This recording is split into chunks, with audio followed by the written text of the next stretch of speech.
A lot of MAGA people were very angry, though, that Trump didn't win. Trump has been openly campaigning for it.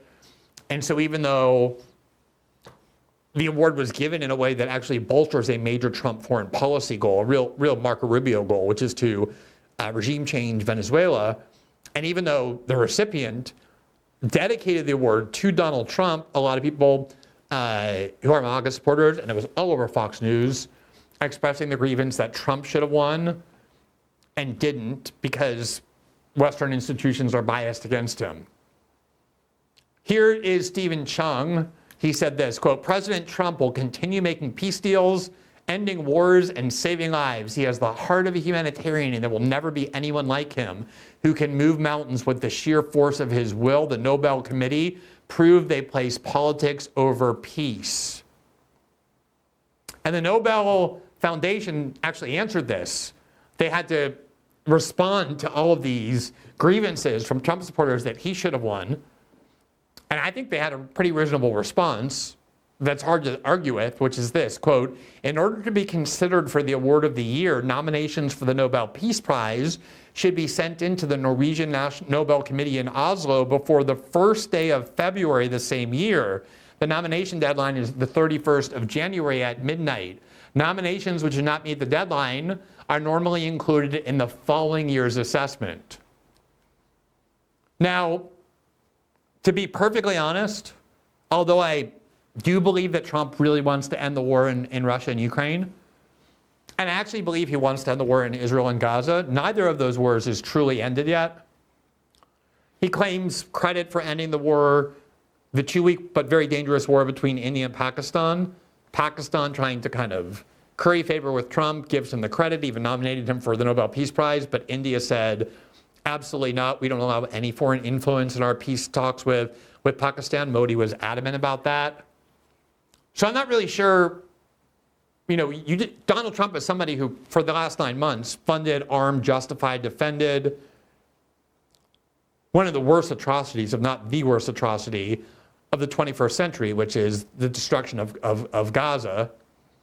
And although he's now trying to end it, he played a major role in the horrors and extreme crimes of it. Despite trying, I think, very hard to end the war in Ukraine and Russia, he really hasn't made much progress toward doing that. So I'm not really sure what would justify Trump winning the Nobel Peace Prize, but even if you're somebody who thinks that, it couldn't have been this year because the actions or the events that justify the Nobel Peace Prize, they terminate in January of that year. So if it's the 2024 Nobel Peace Prize, 2025 Nobel Peace Prize, which is what was just issued, all the events that are the basis of that have to be concluded by January 31st. So Trump had just been in office 11 days. So all the things people are pointing to fall outside of that time period, and the Nobel Committee is saying, look, there may be a lot of things that justify Trump's winning. Those will be considered next year because they came after the deadline. Obviously, a very reasonable response. I think the anger of the MAGA movement of Trump, that Trump didn't win and that she did, is even more bizarre, given that it was Trump's closest supporters who urged that she win. Here's Rick Scott, Marco Rubio, and Michael Waltz writing to the Nobel Committee in August of last year, quote, we write to you in support of the nomination of Maria Corina Machado for the Nobel Peace Prize. In our work as policymakers who strive for democracy and human rights in the field of dictatorial regimes in the Western Hemisphere and beyond. Okay, can you go back to that? I just got to stop there for a second. Marco Rubio and Mike Waltz are describing themselves as people, quote, who strive for democracy and human rights in the face of dictatorial regimes in the Western Hemisphere and beyond. This is the propagandistic deceit that lies at the core of American propaganda. Marco Rubio and Mike Waltz and all of them love all sorts of tyrannies. They support the overthrow of various elected governments and the imposition of tyrannies. And yet they still have, that's what always amazes me, is a politician get off the phone with Saudi leaders where he heaps praise on them, promises support for them, gives them tech, gives them weapons, gives them money and intel to use against dissidents. And then 5 seconds later, we'll go on TV and say, I'm somebody, and we're a country that battles dictatorship in order to overthrow it and bring freedom and democracy to the world. And they do it with a straight face, and somehow very few people, especially in mainstream media, ever confront them with that extreme contradiction. But in any event, this is just par for the course. As people who strive for democracy and human rights in the face of dictatorial regimes, we have rarely witnessed such courage, selflessness, and a firm grasp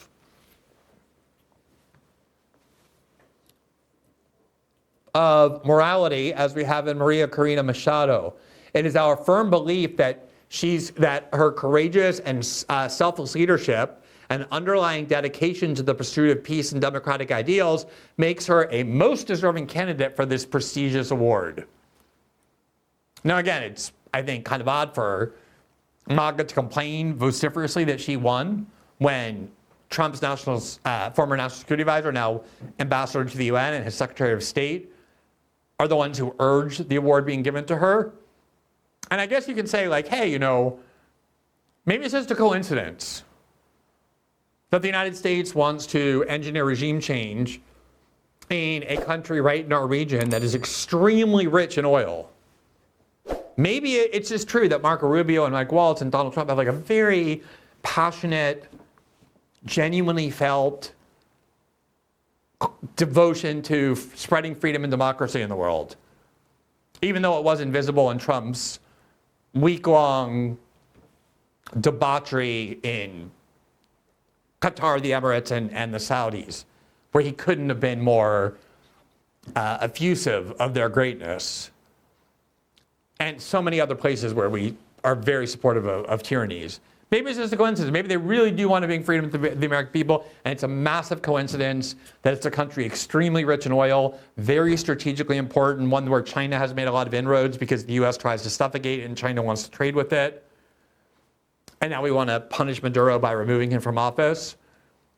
But anyone who knows anything about the recent history of the United States, the foreign policy of the United States, I think ought to see through all of this and understand that, like the mainstream media, like so many think tanks in Washington who dress themselves up as scholarly apolitical expertise, for whatever reasons, and I'm not saying I understand all the developments, the Nobel Peace Prize has become yet another weapon in the very ample propagandistic arsenal of the United States and the West to justify everything they do in the name of fighting against tyranny and repression and in favor of human rights and peace. And this is just the latest example. Thanks for watching this clip from System Update, our live show that airs every Monday through Friday at 7 p.m. Eastern, exclusively on Rumble. You can catch the full nightly shows live or view the backlog of episodes for free on our Rumble page. You can also find full episodes the morning after they air across all major podcasting platforms, including Spotify and Apple. All the information you need is linked below. We hope to see you there.